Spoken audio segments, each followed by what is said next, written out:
بسم الله الرحمن الرحيم فاسألوا أهل الذكر إن كنتم لا تعلمون আসসালামু আলাইকুম ওয়া রাহমাতুল্লাহি ওয়া বারাকাতুহু আলহামদুলিল্লাহি ওয়াহদা ওয়া সালাতু ওয়াসসালামু আলা মান লা নাবিয়্যা বা'দা। আমাদের একদিনই বোন জানতে চেয়েছেন যে তার একটি বাচ্চার বয়স 4, আরেকটি বাচ্চার বয়স 2, আরেকটি বাচ্চার বয়স 1। তো বিশেষ করে এই দুটি বাচ্চা, এই 2 বছর এবং 1 বছরের 2 বাচ্চার বেলায় 21টি রোজা কাজা হয়েছে 2 বছরের মাঝে। 2 বছরের ব্যবধানে 21টি রোজা কাজা হয়েছে মোট। তো এই কাজা রোজাগুলি বিষয়ে অনেক ইখতিলাফ দেখেছেন শেখদের ভিতরে। কোন শেখ বলেছেন যে রোজার কাজা আদায় করা লাগবে, সাথে ফিদিয়া দেওয়া লাগবে। আবার কোন শেখ বলেছেন যে শুধু কাজা আদায় করা লাগবে, ফিদিয়া দেওয়া লাগবে না। আবার হয়তো এটাও বলেছেন কোন শেখ, হয়তো বলে হবেন যে শুধু ফিদিয়া দেওয়া লাগবে, কাজা আদায় করা লাগবে না। তো এই বিষয়ে আমার নিকট জানতে চাওয়া হয়েছে চূড়ান্ত সিদ্ধান্ত হিসাবে। এ বিষয়ে বলবো ওয়াবিল্লাহি তাওফীক। যদি কোনো মহিলার বাচ্চা প্রসব হয় রমাদান মাসে, তাহলে রমজান মাসে তো রোজা রাখা হারাম, যতক্ষণ পর্যন্ত বাচ্চা প্রসবোত্তর রক্ত প্রবাহিত হতে থাকবে হারাম রোজা রাখা। এই রোজাগুলি কাজা আদায় করা লাগবে পরবর্তীতে। তবে বাচ্চা ছোট হওয়ার কারণে কষ্টকর হলে বাচ্চার জন্য বা বাচ্চার মায়ের জন্য, তাহলে বাচ্চা বড় হওয়ার পরে এই রোজাগুলি কাজা আদায় করা লাগবে। এ বিষয়ে কোনো ইখতিলাফ নাই বললেই চলে।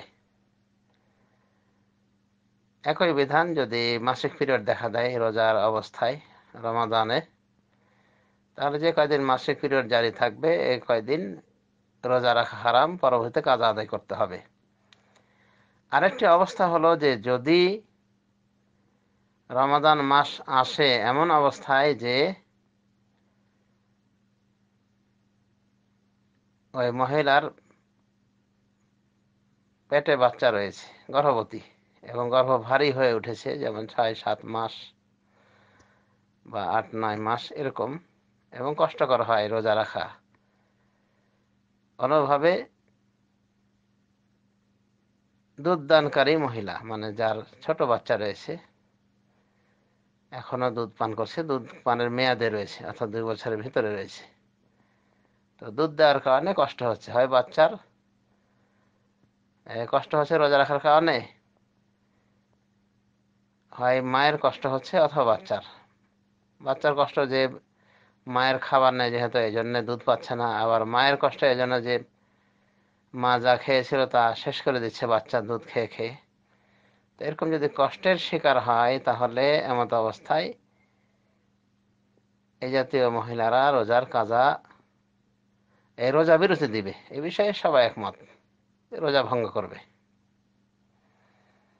অর্থাৎ দুধদানকারিণী মা, অনুরূপভাবে গর্ভধারণকারিণী মা, যার গর্ভ ভারী হয়ে উঠেছে, এরা সকলেই রোজার বিরতি দিবে যদি কষ্টকর হয়।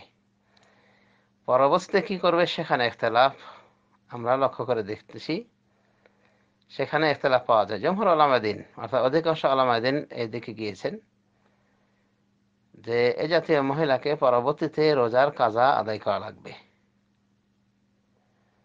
অর্থাৎ বাচ্চা যখন বড় হয়ে যাবে,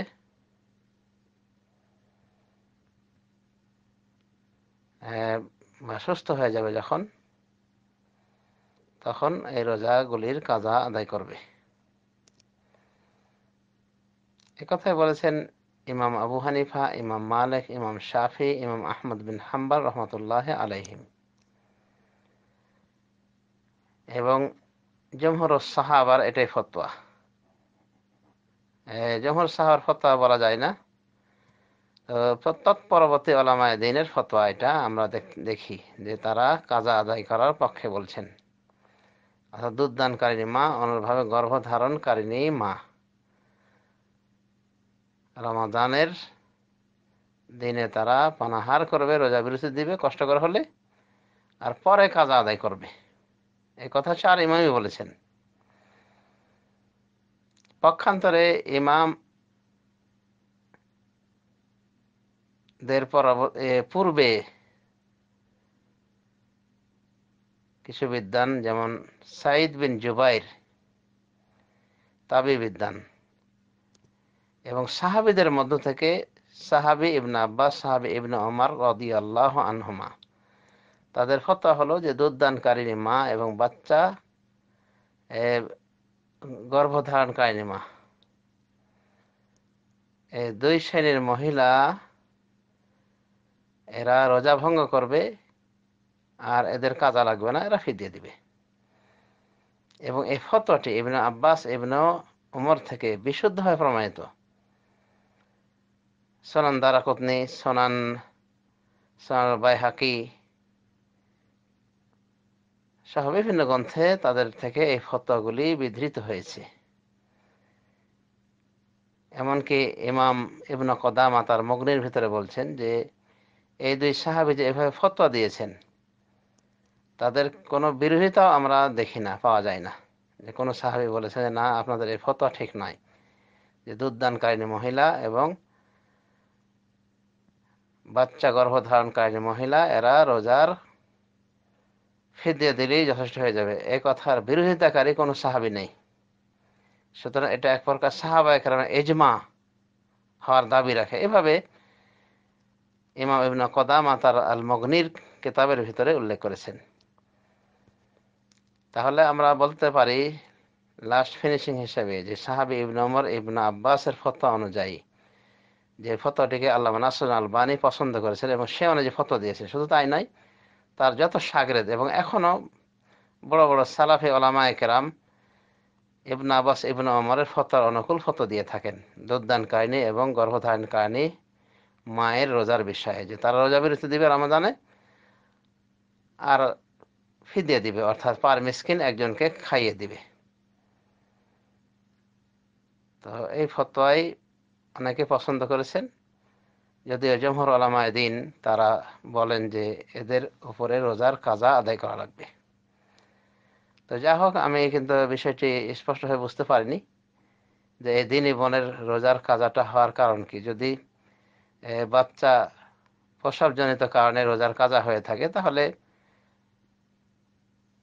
রোজার ফিদিয়া যথেষ্ট নয়, বরং রোজার কাজা আদায় করতে হবে। শুধু কাজা আদায় করলে হবে, ফিদিয়া দেওয়া লাগবে না।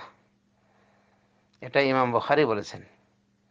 তিনি বলেন আল্লাহ রাব্বুল আমিন মুসাফির এবং রোগী সম্পর্কে এটাই বলেছেন, ফাইদ্দাতুম মিন আইয়ামিন উখার, তারা অন্যান্য দিনে গণনা করে নেবে। এর সাথে আল্লাহ যেহেতু অন্য কিছু বলেনি ফিদিয়ার কথা, অতএব ফিদিয়ার কোনো প্রয়োজন নেই। এটাই ইমাম বুখারী রহমতুল্লাহ আলাইহি পছন্দ করেছেন, এভাবে তিনি বলেছেন। সুতরাং ফিদিয়া লাগবে না, শুধুমাত্র কাজা আদায় করলেই হবে।